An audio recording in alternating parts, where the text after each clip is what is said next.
بسم اللہ الرحمن الرحیم۔ سوال پوچھا گیا ہے کہ اگر کوئی مسافر مقیم کے پیچھے نماز پڑھے گا تو کیا نیت کرے گا، اور 2 رکعت کی جگہ 4 رکعت کیوں پڑھے گا، اور اگر کوئی مقیم مسافر کے پیچھے نماز پڑھے گا تو کیا نیت کرے گا؟ یہ دلائل کے ساتھ جواب عنایت فرمائیں۔ سب سے پہلی بات تو یہ ہے کہ کوئی بھی شخص، فقہ کا مشہور معروف مسئلہ ہے کہ کوئی بھی شخص جب بھی جماعت کی نماز میں شامل ہو تو رکعت کی نہیں بلکہ وقت کی ادائیگی کی نیت کرنا ضروری ہوتا ہے۔ یہ جو ہم کہتے ہیں کہ 4 رکعت یا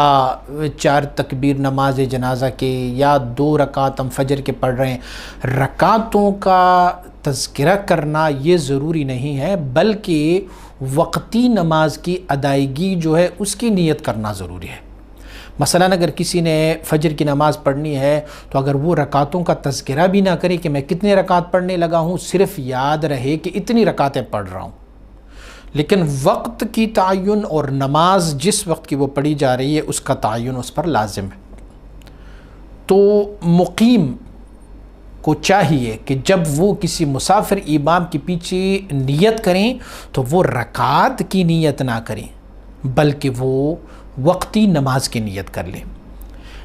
ایسی ہی حضور نبی اکرم صلی اللہ علیہ وآلہ وسلم مبارک جب مکہ معظمہ میں تھے تو آپ مبارک نے وہاں پر جو نماز ادا فرمائی تھی تو نماز ادا فرمانے سے قبل انہوں نے اعلان فرمایا کہ ہم مسافر ہیں اور مقیم جو ہے وہ اپنی نمازوں کو پورا کر لیں۔ وہ جو نماز پڑھی گئی تھی اور بعد والے لوگوں نے جو نماز پڑھی تھی اس میں سے انہوں نے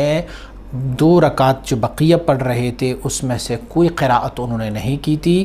اسی لیے کہ امام اس سے پہلے جو قراءت ادا کر رہے تھے وہ ان کے لیے کافی رہی تھی۔ من کان لہ امام فقراءۃ الامام قراءۃ لہ۔ تو اسی لیے مقیم اگر مسافر کے پیچھے اقتداء کر لیں یا مسافر اگر مقیم کے پیچھے اقتداء کر لے تو دونوں صورتوں میں وہ رکعتوں کی نیت نہیں کریں گے بلکہ وہ وقتی اس نماز کی نیت کریں گے۔ فتاوی شامی نے اس کو لکھا ہوا ہے، رد المحتار نے لکھا ہوا ہے، در المحتار نے یہ لکھا ہوا ہے کہ نمازوں کی وقتی نمازوں کی نیت کر لیں بلکہ ان کے لیے رکعتوں کی نیت کا کوئی ضرورت نہیں ہے کہ کتنے رکعت میں پڑھ رہا ہوں۔